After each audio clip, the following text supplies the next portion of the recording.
امام جعفر صادق علیہ السلام نے فرمایا، جس عورت کا شوہر گھر میں غصہ کرتا ہے، وہ جب بھی اپنے شوہر کو کھانا کھلائے تو کھانے پر 7 مرتبہ یا معیذ یا ودود پڑھ کر کھلائے، اللہ کے کرم سے وہ اپنے شوہر کی محبت پائے گی۔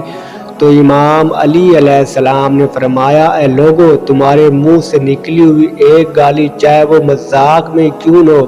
تمہاری قبر میں ایک ایسا بچھو پیدا کرتی ہے جس کا ایک مرتبہ کاٹنے سے انسان 70 ہاتھ زمین میں دس جاتا ہے۔ تو امام علی علیہ السلام نے فرمایا، جو انسان روز صبح اٹھ کر پانی پر ایک مرتبہ سورہ فاتحہ پڑھ کر پانی پی کر دن کا آغاز کرتا ہے تو وہ اپنے چہرے میں نور اور اپنے کاموں میں کامیابی پاتا ہے۔ تو امام علی علیہ السلام نے فرمایا، عقل کے ذریعے خواہش نفسانی کا مقابلہ نہ کرو۔ جو انسان اپنے نفس کی خواہشات کو ہرا دیتا ہے وہ دنیا کو جیت لیتا ہے، اور جو انسان اپنی نفسانی خواہشات سے ہار جاتا ہے وہ دنیا اور آخرت میں رسوا ہوتا ہے۔